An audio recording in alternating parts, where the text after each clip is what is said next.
Всем привет! Я нахожусь под Житомиром, встречаю своего любимого мужа, который наконец-то начал работать после карантина. Но работать-то начал, а транспорт все равно не ходит общественный, поэтому приходится его встречать. С Киева он добирается Блаблакаром, а здесь его встречаю я. Ну и так как мы, скажем так, на полпути можем свернуть в Иванков, почему бы не воспользоваться этой ситуацией. И багажник у меня загружен помидорами, которые мы сейчас будем высаживать. Ну, а по приезду в село, кроме помидор, еще найдутся дела, я думаю. Так, погода хорошая, располагает. Не холодно, не жарко. Поехали с нами. Кто-то у нас ломает деревья. Эта верба не грозит, я думаю. Есть у меня одна идейка. В интернете посмотрела. Правда, там используются ивы американские, какие-то сортовые. Но можно попробовать и из такой простой нашей. Вот. Попробую. Если получится, покажу результат. Да. Томатики. Хоть погода все равно непредсказуемая, но сколько уже можно ждать? Уже середина мая. Рискну, посажу первую партию. Тетя Галя, соседка, говорит, что у нее почти все вымерзли. С ней поделюсь чуть-чуть.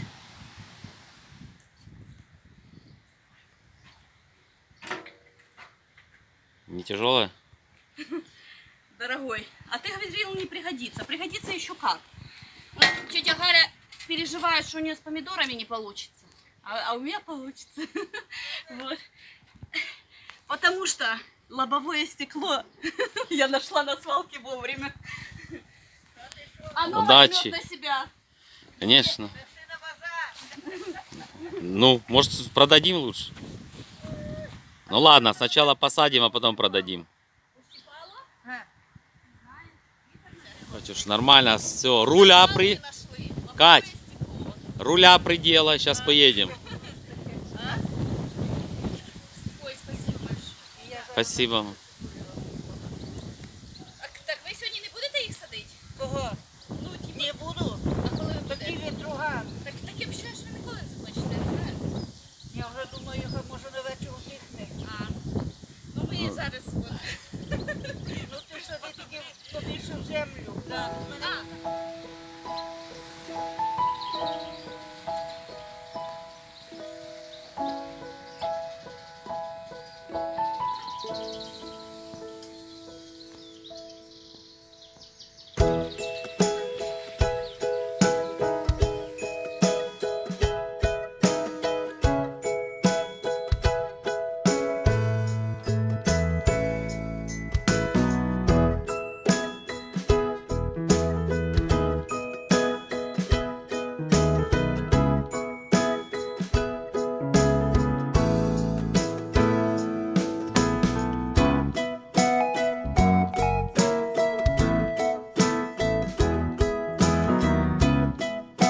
вот и пригодилось наше лобовое стекло.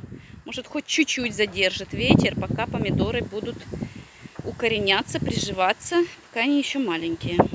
Здесь нам пришлось сделать вот такое укрытие для помидор, потому что вот селяне, все, кто здесь живут, жалуются, что вымерзли у них рассады и помидоры, и другие растения. И мы переживаем, здесь ветер такой нереальный, пока еще будет набирать силу этот томат, этот корень.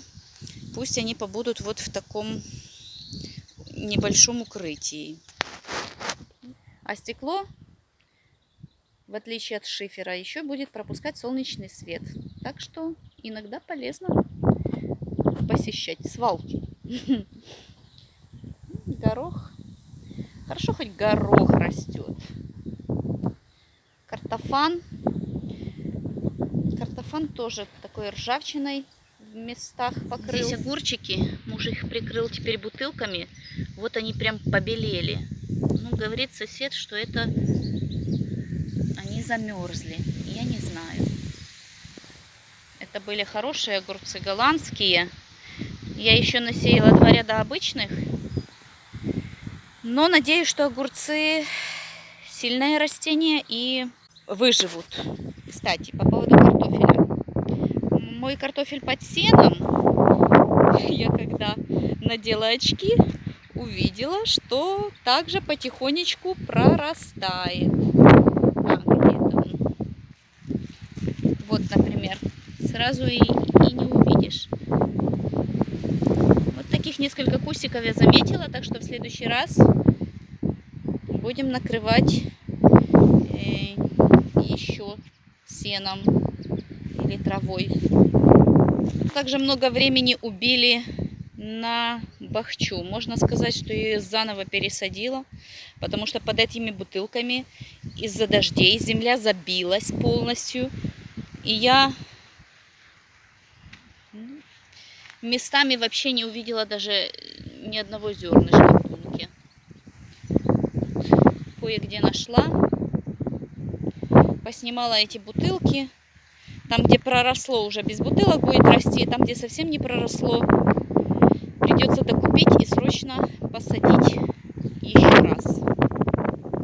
На этой грядочке, которую специально соорудил мне Максим под спаржу, вот я наконец-то ее и рассадила. Возможно, это слишком широкое расстояние для такой молоденькой, но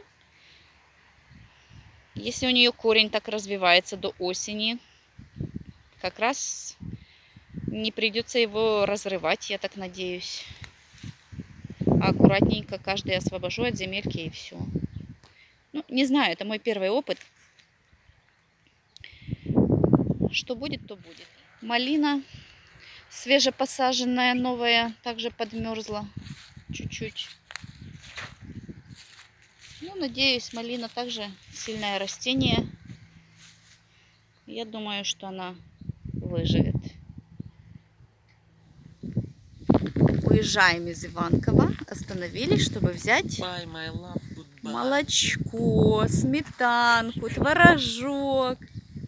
Домашненькое, вкусненькое. Здесь живет хорошая хозяйка, тетя Наташа. Натурпродукт, а не какой-то Да. барахло,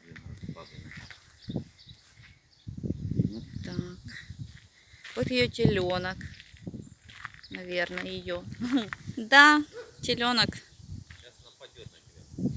Не нападет. Он испугался. Не все ж стоят и фотографируют. Как будто никогда не видели. Все детство. Скільки йому? Муж разозлился на меня, что я заговорилась и уехал.